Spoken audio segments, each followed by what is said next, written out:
everyone, I am Srishti Tyagi from Hapur. I did my graduation in Bachelor's of Science from SSVPG College, Hapur, and also secured highest percentage in the university, and my B.Ed from RGPG Government College, Meerut, and also secured highest percentage in the university. I have 5 years of teaching experience as a home tutor and also 2 years of teaching experience in online platform and also 1 year experience in offline platform.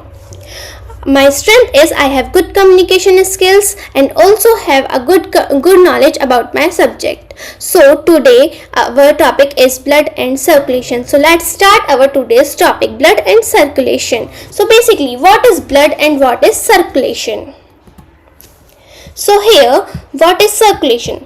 Circulation is the pumping of blood through the entire body by the heart. So basically circulation क्या होता है? जब हमारी body में जब blood pump करता है पूरी बॉडी के अंदर हार्ट के थ्रू, तो उस प्रोसेस को हम सर्कुलेशन कहते हैं. Now what are the types of circulation? So basically there are 3 types of circulation. First one is coronary circulation, second pulmonary circulation, and third one is systemic circulation. Now what is coronary circulation? The circulation of blood within the heart. तो basically जो circulation होता है, जो pumping होती है blood की heart के अंदर, उस सर्कुलेशन को हम क्या बोलते हैं? कोरोनरी सर्कुलेशन बोलते हैं. Next one is pulmonary circulation. So the flow of blood between the heart and lungs. So जो प्रोसेस होता है ब्लड का हार्ट से लंग्स तक का और लंग्स से हार्ट तक का, उस प्रोसेस को, उस सर्कुलेशन ऑफ ब्लड को हम क्या बोलते हैं? पल्मोनरी सर्कुलेशन बोलते हैं. Next one is systemic circulation, the flow of blood between the heart and the cells of the body. तो जो फ्लो होता है ब्लड का हार्ट और बाकी की जो सेल्स होती हैं बॉडी की, मतलब कि बाकी के जो पार्ट्स होते हैं बॉडी के, उनके बीच में जब सर्कुलेशन होता है, पंपिंग होती है ब्लड की, उस प्रोसेस को हम क्या बोलते हैं? सिस्टमिक सर्कुलेशन बोलते हैं. Next one, today we will name and describe the main parts of the human circulatory system and also describe the role of heart, blood and blood vessels. Now the human circulatory system. What is human circulatory system? So basically the pumping of blood occurs through the system is called human circulatory system. So basically the function of the human circulatory system is to transport blood, oxygen and nutrients to the body. तो जो body के पास जितने भी आपके oxygen है या nutrients हैं या ब्लड का जो ट्रांसपोर्ट होता है, उसको हम किस चीज़ के थ्रू करते हैं? सर्कुलेटरी सिस्टम के थ्रू करते हैं.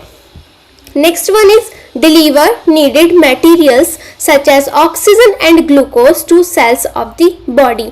जैसे कि अभी हमने फर्स्ट पॉइंट में पढ़ा कि ह्यूमन सर्कुलेटरी सिस्टम क्या करता है?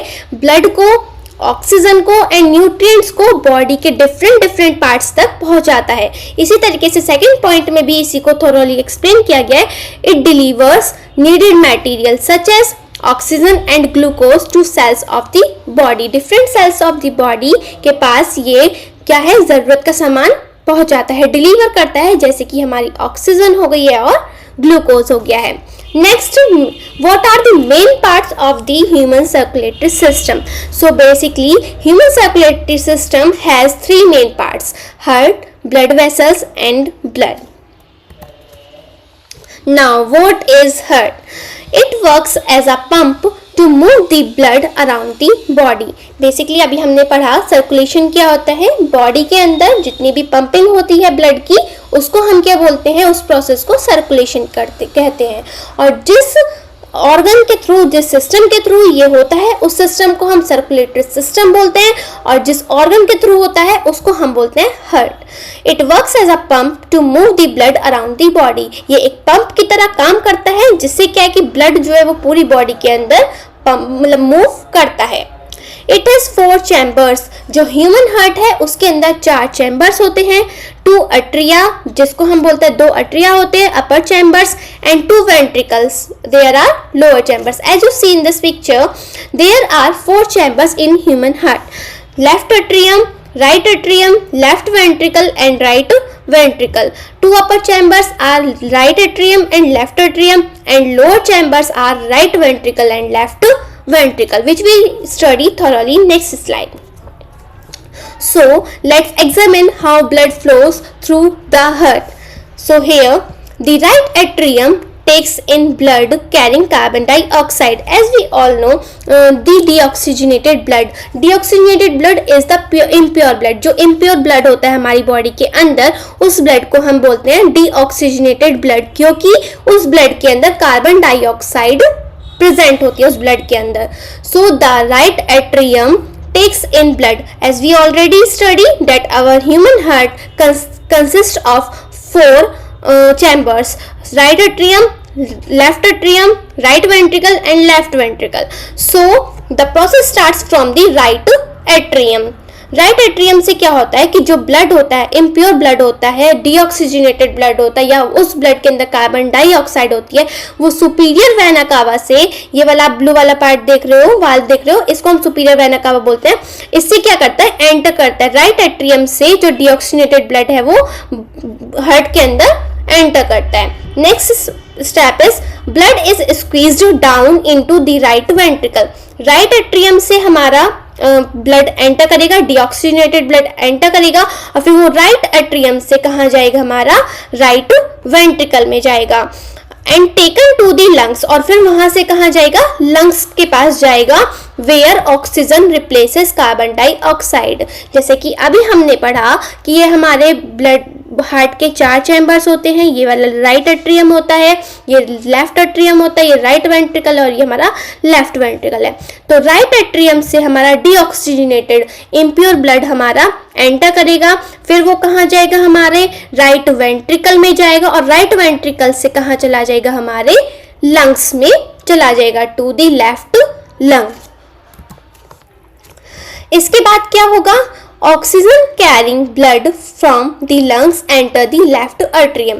अब जो हमारा इम्प्योर ब्लड था, डीऑक्सीजनेटेड ब्लड था, वो हमारे राइट वेंट्रिकल से कहाँ चला गया था, लंग्स के पास चला गया था. वहां पर कार्बन डाइऑक्साइड को हटाकर उसने क्या कैरी कर लिया, ऑक्सीजन कैरी किया, और फिर वो कहाँ पर एंटर कर दिया, हमारे लेफ्ट एट्रियम से, वो हमारे हार्ट के अंदर वापस से क्या हो गया, एंटर हो गया. From the left lung it enters in the heart.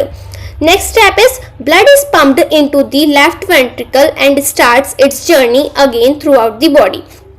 उसके बाद क्या होता है, जो ब्लड है वो पंप होता है नेक्स्ट वेंट्रिकल में, लेफ्ट वेंट्रिकल में जाता है, और अगेन अपनी पूरी की पूरी प्रोसेस दोबारा से ऐसे ही स्टार्ट करता है. Next, here is one question. Can you explain how blood flows through the heart with a partner even without the diagram of heart? क्या आप बिना डायग्राम के इस पूरे के पूरे, बिना हार्ट के डायग्राम के इस पूरे के पूरे प्रोसेस को एक्सप्लेन कर सकते हैं? कर सकते हैं. कैसे, देखते हैं.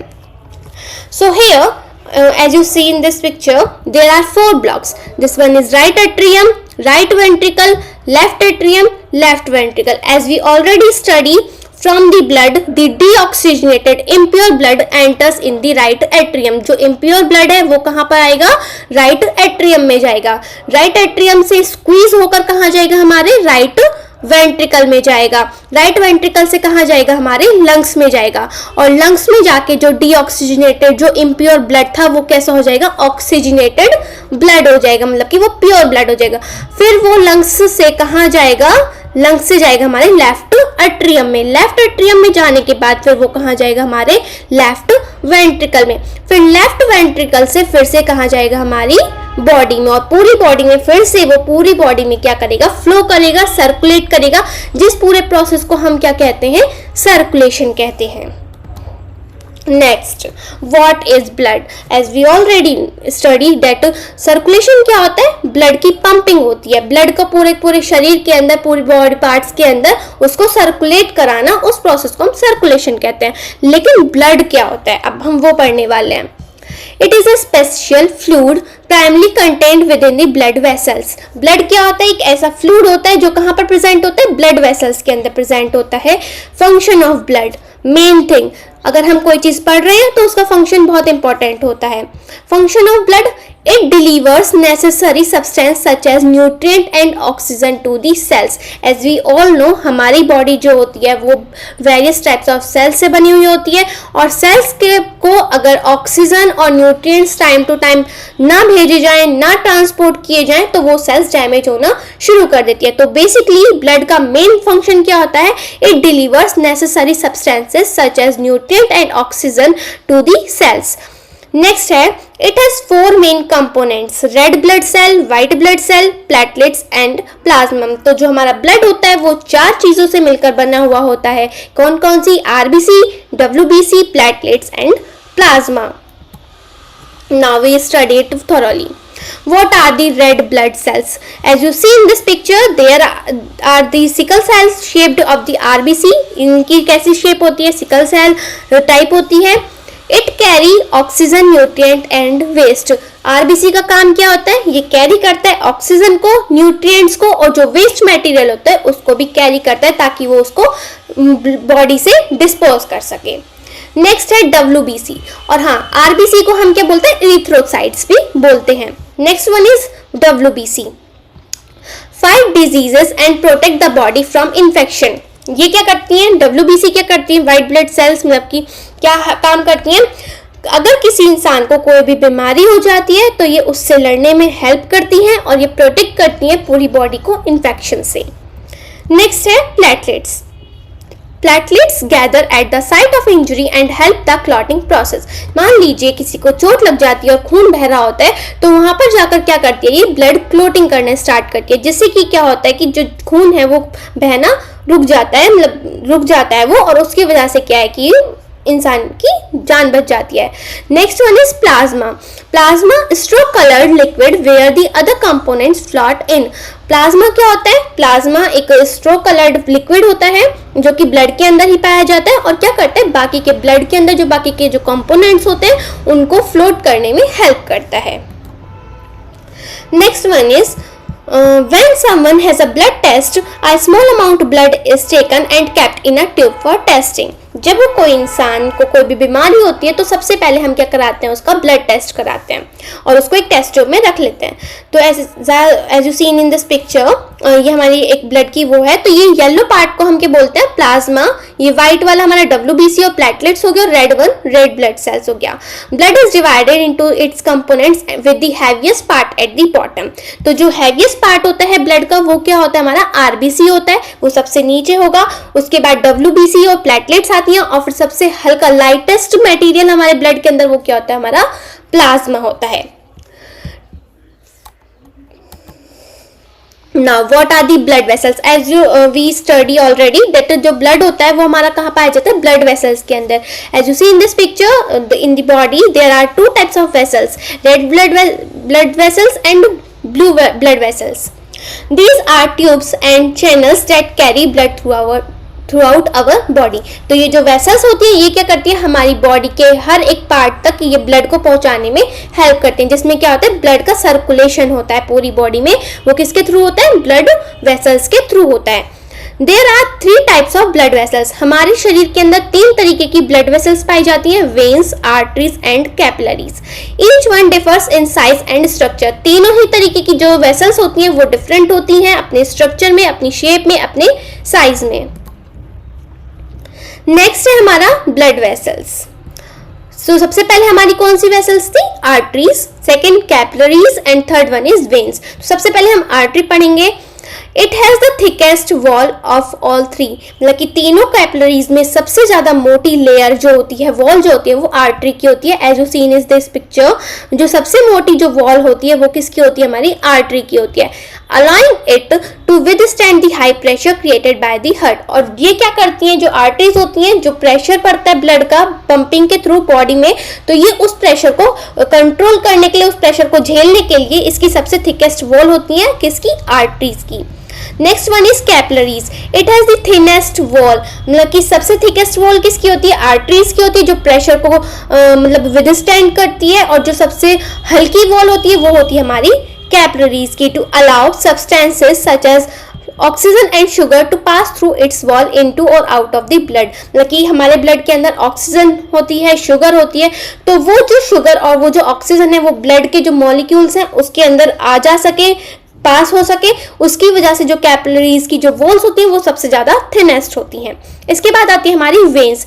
It is less muscular and stretchy than an artery, मतलब कि आर्टरी कैसी होती है, वो मोटी सी होती है, लेकिन वेन जो होती है वो हमारी लेस मस्कुलर होती है और स्ट्रेची होती है, बहुत ज्यादा मतलब कि एकदम स्ट्रेचेबल होती है। So blood moves through it and with low pressure, ताकि अगर ब्लड का लोएस्ट प्रेशर भी है तब भी वो मतलब ब्लड को मूव करा सके, ब्लड का सर्कुलेशन बॉडी के अंदर हो सके।